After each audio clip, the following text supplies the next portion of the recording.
अस्सलामु अलैकुम वरहमतुल्लाहि वबरकातुह। नसीबु का युसीबुक वलौ कान बैन जबलैन, जो तेरा नसीब है तुझे ज़रूर मिलेगा, चाहे दो पहाड़ों के नीचे ही क्यों ना हो। औलाद एक नेमत है। हर शादीशुदा इंसान औलाद की तलब रखता है। औलाद के सिलसिले में जो भी आजमाइश या तकलीफ इंसान पर आती है वो अल्लाह की तरफ से होती है। इसलिए अल्लाह ताला ही को पुकारा जाए, उसी के आगे ही अपनी तमाम हाजतें और परेशानियां रखी जाए।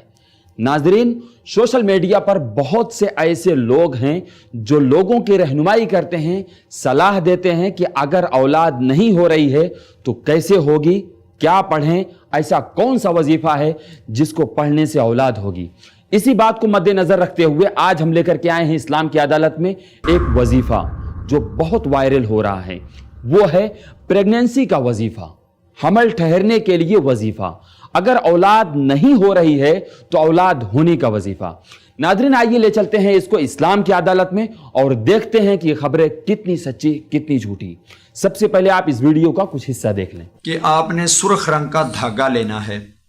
दोस्तों, उस धागे को आपने औरत के सर पर रख कर सर से लेकर उसके पांव तक, पांव के नाखून तक उस धागे को माप लें और फिर उसी धागे की 7 तंदें बना लें। उन धागों पर फिर आपने इन कलमात को, जो मैं आपको कलमात पढ़कर सुनाने लगा हूं, इन कलमात को आपने उस धागे पर दम करके गिरें लगानी है। आपने ये कलमात पढ़ने हैं, अल क़ुबूरु ला इलाहा इल्लल्लाहु मुहम्मदुर रसूलुल्लाह। 7 गिरे मुकम्मल जब आप कर लें, फिर औरत के गले में उस धागे को बांध दें। वो 7 गिरें दम की हुई होंगी, उस धागे को आप औरत के गले में बांध दें। इंशाल्लाह बफज़ल खुदा हमल ठहरेगा तो वो बरकरार रहेगा, हमल ज़ाया नहीं होगा। नाज़रीन, जैसा कि आपने देखा कि इस वीडियो में साहब ये बता रहे हैं कि अगर किसी को हमल नहीं ठहर रहा है और औलाद नहीं हो रही है तो एक सुर्ख रेड कलर का धागा लें, औरत के सर से लेकर के पांव तक माप लें और उस धागे का 7 लेयर बना लें।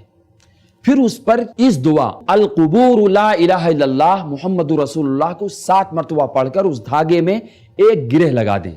ऐसे ही पूरे धागे में थोड़ी थोड़ी जगह छोड़कर 7 मरतबा पढ़कर 7 गिरह लगाना है। फिर उस औरत के गले में इस धागे को लटका दें जिसको औलाद नहीं हो रही है। यह करने से बहुत जल्द औलाद हो जाएगी। नाज़रीन, आइए करते हैं इसकी जांच पड़ताल, ये दुआ कितनी सच्ची कितनी झूठी। उलमाए उम्मत का इस बात पर इत्तिफाक है कि ऐसा दम जिसमें 3 शराइत पाई जाएं वो दम जायज है। नंबर 1, वो दम जो कलामुल्लाह, अस्माउल्लाह यानी अल्लाह रब्बुल आलमीन का नाम या उसकी सिफात पर मबनी हो। नंबर 2, वो दम जो अरबी जबान में हो, उसके माना भी वाज़ेह और मशहूर और शरीयत के मुताबिक हो। नंबर 3, ये कि वो दम करने वाला और करवाने वाला ये अकीदा रखता हो कि दम खुद कोई बाअसर चीज नहीं है, बल्कि सारा मामला अल्लाह रब्बुल आलमीन के तकदीर से वाबस्ता है। अगर अल्लाह ने चाहा तो असर होगा, वरना नहीं। नाज़रीन, जब मैंने इस दुआ यानी अल क़बूर ला इलाहा इल्लल्लाह मुहम्मदुर रसूलुल्लाह को तलाश किया तो कहीं भी ये दुआ नहीं मिली, ना ही कुरान में और ना ही हदीस के ज़ख़ीरे में। और कोई भी अरबी जानने वाला इस दुआ को देखेगा तो फौरन इस बात को जान लेगा कि ये कोई दुआ ही नहीं है। नाज़रीन, आप खुद गौर करें कि इसमें पहला कलमा है, जो पहला जुमला है अल क़बूर, जिसके माना होते हैं कब्रें, ढेर सारी कब्रों के। आगे क्या कलमा है, ला इलाहा इल्लल्लाह मुहम्मदुर रसूलुल्लाह। इसका माना तो आप बखूबी जानते हैं, नहीं है कोई माबूद हकीकी सिवाय अल्लाह के, मोहम्मद अल्लाह के रसूल हैं सल्लल्लाहु अलैहि वसल्लम। ये कैसी दुआ है जिसमें यह कहा जा रहा है कि ढेर सारी कब्रें, नहीं है कोई माबूद हकीकी सिवाय अल्लाह के, मोहम्मद अल्लाह के रसूल हैं सल्लल्लाहु अलैहि वसल्लम। नाज़रीन, पूरा जुमला देखने से अंदाजा होता है कि यह कोई दुआ ही नहीं है। और वजीफा करने का जो तरीका साहब बता रहे हैं इस वीडियो में, 7 धागे आपने बनाने हैं, वो भी तरीका अल्लाह के कलाम यानी कुरान से साबित नहीं है और ना ही मोहम्मद सल्लल्लाहु अलैहि वसल्लम के फरमान से, और ना ही सहाबा इकराम में से किसी ने इस तरह का वजीफा किया।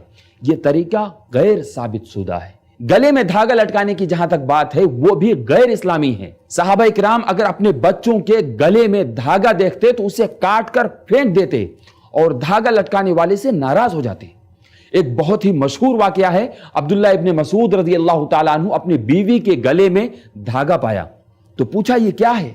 बीवी ने बताया कि यह सुर्ख धागा है जो दम किया हुआ है, یہ سن کر انہوں نے اسے کھینچا اور کاٹ کر پھینک دیا اور کہا عبداللہ کے گھرانے کو شرک کی کوئی حاجت نہیں۔ ناظرین دیکھا آپ نے، صحابی رسول صلی اللہ علیہ وسلم ناراض ہو گئے، کھینچا اور کاٹ کر پھینک دیا۔ اللہ کے رسول صلی اللہ علیہ وسلم نے فرمایا من تعلق شیئا اکل الیہ، جس نے کوئی چیز لٹکائی وہ اسی کے سپرد کر دیا گیا۔ اب سوچئے کہ اگر آپ اس سرخ دھاگے پر دم کر کے اس کو گلے میں لٹکائیں گے کیا یہ شرک نہیں ہوگا؟ ایک دوسری جگہ پر اللہ کے رسول صلی اللہ علیہ وسلم نے فرمایا من علق تمیمتا فقد اشرک، جس نے کوئی تمیمہ، دھاگا، تعویذ لٹکایا اس نے شرک کیا۔ ناظرین آپ ہی بتائیے کہ اولاد کون دیتا ہے؟ اللہ ہی دیتا ہے نا، تو کیا ہم اور آپ اللہ کو ناراض کر کے اللہ سے اولاد طلب کریں گے؟ جبکہ اللہ نے فرمایا کہ ان الشرک لظلم عظیم، بے شک شرک سب سے بڑا ظلم ہے۔ دوسری جگہ پر فرمایا ان اللہ لا یغفر ان یشرک بہ، بے شک اللہ شرک کو معاف نہیں کرے گا۔ ناظرین اسلام کی عدالت میں رکھنے کے بعد پتا چلا کہ اس پوری ویڈیو میں بتایا گیا وظیفہ اور وظیفہ کا طریقہ جھوٹ پر مبنی ہے، خود کا بنایا ہوا ہے، اسلام سے، دین سے کوئی لینا دینا نہیں ہے۔ ناظرین ہمارا اور آپ کا اس بات پر عقیدہ ہے، ایمان ہے کہ اولاد دینے والی ذات صرف اور صرف اللہ کی ذات ہے۔ اگر آپ کو اولاد کی طلب ہے تو آپ اللہ سے دعا کریں، جیسے ابراہیم علیہ السلام نے دعا کی۔ یہ دعا قرآن میں ہے، رب ہب لی من الصالحین، اے اللہ مجھے نیک صالح اولاد عطا فرما۔ اللہ نے دعا قبول کی اور اسماعیل علیہ السلام پیدا ہوئے۔ اگر آپ کو اولاد چاہیے تو آپ اللہ سے دعا کریں، جیسے زکریا علیہ السلام نے دعا کی۔ یہ بھی دعا قرآن میں ہے، رب ہب لی من لدنک ذریۃ طیبۃ انک السمیع الدعاء، اے میرے پروردگار مجھے اپنے پاس سے پاکیزہ اولاد عطا فرما، بے شک تو ہی دعا کا سننے والا ہے۔ اللہ نے دعا قبول کی، اللہ نے زکریا علیہ السلام کی بھی دعا قبول کی اور یحییٰ علیہ السلام پیدا ہوئے۔ سورہ نوح کی 2-3 آیتوں کے درمیان میں اللہ نے کہا کہ تم کثرت سے استغفار کرو، میں تمہاری مدد مال اور بیٹے سے کروں گا۔ ایک تابعی سے کسی نے سوال کیا کہ مجھے اولاد نہیں ہو رہی ہے، میں کیا کروں؟ تو آپ نے اسی آیت کو مد نظر رکھتے ہوئے کہا کہ تم کثرت سے استغفار کرو، اللہ تمہیں اولاد سے نوازے گا۔ ناظرین اسلام میں ہر چیز کا حل موجود ہے، لیکن ضرورت اس بات کی ہے کہ اسلام میں اور اسلام کے دائرے میں رہ کر کے تلاش کریں، انشاءاللہ آپ کو حل ضرور ملے گا۔ ناظرین آخری بات کر کے میں اپنی بات کو ختم کروں گا کہ اولاد کا نہ ہونا اللہ کی طرف سے ایک آزمائش بھی ہو سکتی ہے۔ ہمیں اور آپ کو چاہیے کہ اللہ سے دعا کرتے رہیں اور اس آزمائش پر صبر کریں، انشاءاللہ اللہ آپ کو صبر کا بدلہ دے گا۔ ناظرین آج کے لیے بس اتنا ہی، اپنا خیال رکھیے، اللہ سے دعا کرتے رہیے، انشاءاللہ پھر ملاقات ہوگی یہیں اسلام کی عدالت میں، اور دیکھیں گے خبریں کتنی سچی کتنی جھوٹی۔ السلام علیکم ورحمۃ اللہ۔ ایسے ہی اور ویڈیوز بنانے میں ہماری مدد کریں۔